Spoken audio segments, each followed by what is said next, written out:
You are listening to WBHM,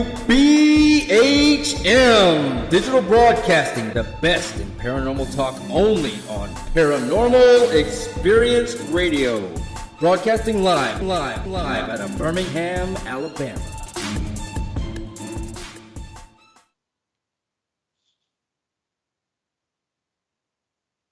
Forty-seven minutes past the hour. You are listening to Ghost Talk Radio with me as your host, Shelly Robertson. We are broadcasting live on station WBHM DV from Ohio's most haunted jail, the Old Paulding Jail, located in Paulding, Ohio. Tonight, I have been discussing haunted cemeteries, and if you missed the first part of the show, you can always listen to our show archives at your leisure on Spreaker, Google Play, and iTunes. We will post all the archives on our Ghost Talk Radio Facebook page. Just go to Facebook, type in the search feature, Ghost Talk Radio, and we will pop right up.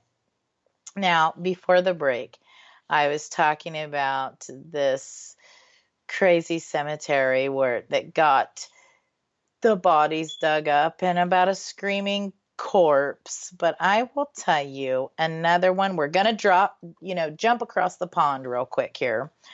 And there's some other places in other countries that I find just amazingly interesting. And one is the Highgate Cemetery in London, England. Highgate Cemetery, it opened in 1839 and is the final resting place for many famed people, and one being Karl Marx. Highgate Cemetery is located in North London, England. The original author of Dracula, Bram Stoker, is said to have been inspired by the creepiness of Highgate Cemetery while he was writing. This cemetery is 37 acres and inhabits London's woodland. There are approximately 170,000 people buried in around 53,000 graves across the West Cemetery and the East Cemetery at Highgate. Now, Highgate Cemetery is notable both for some of the people buried there, as well as its de facto status as a nature reserve. The West Cemetery is designated Grade 2 on the Register of Historic Parks and Gardens. Now, Highgate Cemetery is known for its ghosts and strange happenings. It's home to the Highgate vampire. I know that sounds crazy, but this phantom is said to be 7 foot tall, dark, and have piercing eyes, and wears a long black coat and top hat. He is said to often vanish into thin air. Then there were other reports of a red-eyed ghoul, and he peers through the graveyard gates at the main entrance. It is also said that folks' cars will break down for no explanations. Further reports state that an old insane woman ghost is seen running along the gravestones with her hair flowing, really long hair, and she looks for her children she once murdered. Other popular ghosts here include a dark shrouded figure, a businessman, and a floating nun. Very, very interesting. So I'm not sure if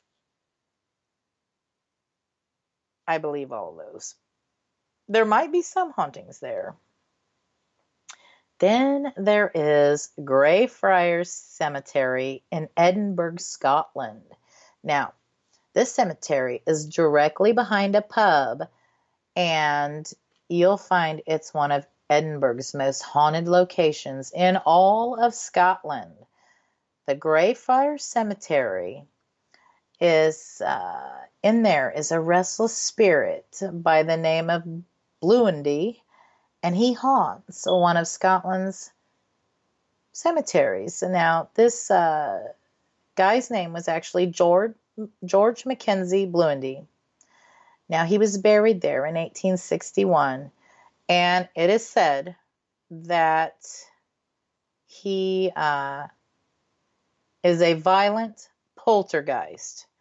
It is said that the Mackenzie poltergeist causes bruising, bites, and even cuts on people who come in contact with him.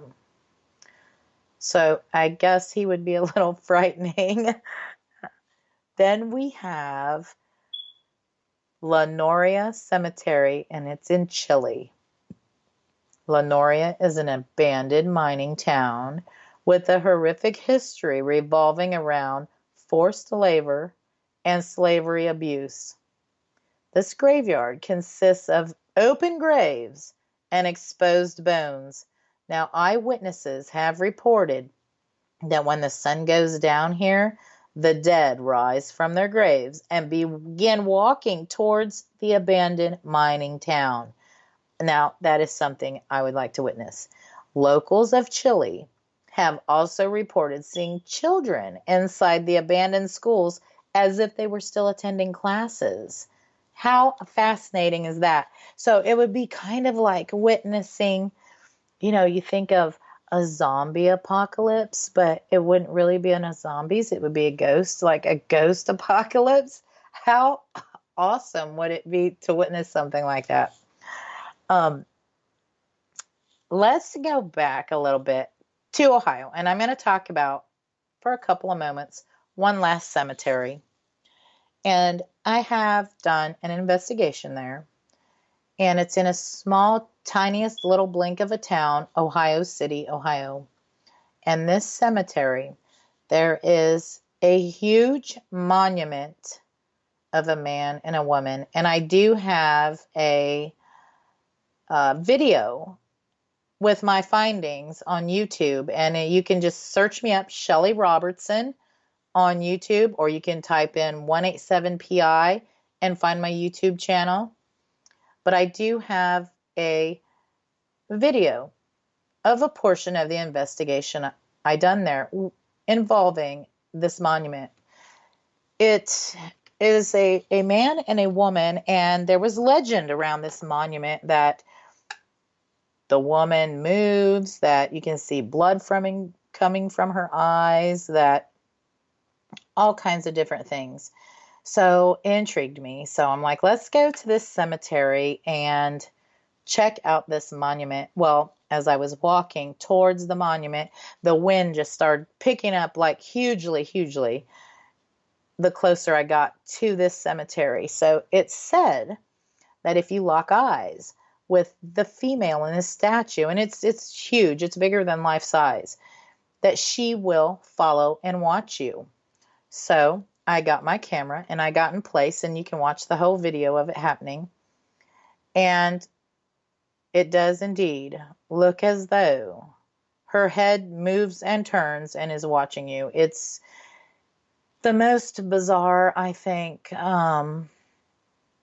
video that I think I've ever shot, and it's not been tampered, altered, nothing. But if you want to get a look at that, it's, I think, one of the most bizarre and creepy videos I have ever done. Now, at this time, I want to take a moment to talk about what we have going on here at the jail for the month of July. First of all, I want to thank everyone who came to the historic tours here at the jail a little over a week ago during John Paulding Days. It was a great success, and I'm thankful for all the help with my team and Kim Sutton of the Paulding Historical Society. She was such a big help in organizing and getting the historic tours going. She did a lot of promotion. She printed up the pamphlets, and oh my gosh, she is an amazing lady, and I want to say thank you for that.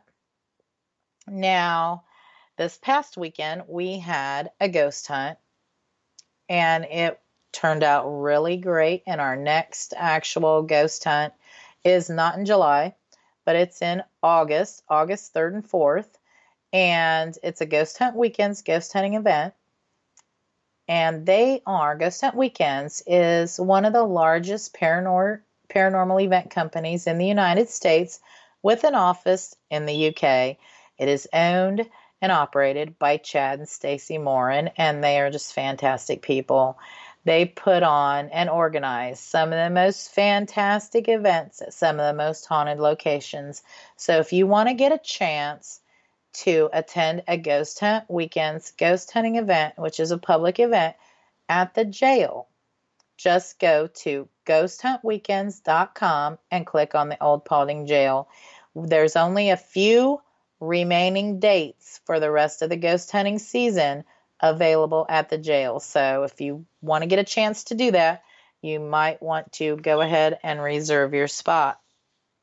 Now, we do have a very special investigation coming up.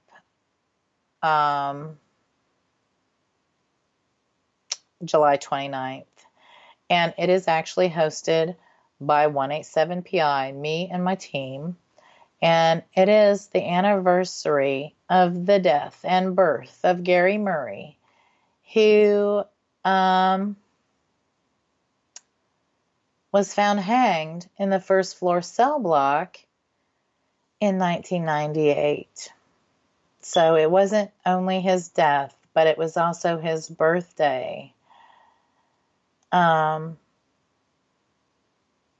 Every year during this time is when Gary shows up and he communicates with us. And each year we find out a little bit more about what happened back on that tragic day. So this year I wanted to do something a little special and have a birthday party for Gary instead of just concentrating on the tragic event. I kind of wanted to do a little celebration of his actual life. So we are having a barbecue for this actual investigation and a little birthday ceremony for Gary. And then we will actually have the investigation to learn more about his circumstance. He shows up every year on the anniversary date, and during this investigation I will let everybody know how I come to find out about Gary. It's quite unbelievable and quite amazing. I have a couple of questions from a guy named Andy, and the first one, he asked if I've ever investigated Tontagani Cemetery in Tontagani, Ohio, and I have not. I have not investigated that place, and yes, unfortunately, here at the jail, we have a very hard time with our smoke detectors. We put new batteries in them all the time, and it just seems as though I've never replaced so many batteries in smoke detectors as I do at this jail. And of course, here we go again. They're going off, and I am so sorry for that, everybody. I think what we're going to have to do is go to electric ones here soon in the future, because we cannot keep batteries, and they just started going off again. And also, I do believe Andy is with Fringe Paranormal, and I do believe he's going to be coming to Gary's event on the 29th, as well as I do believe Kat Hobson, a good friend Lori Dorsey, will be there. The tickets are very limited.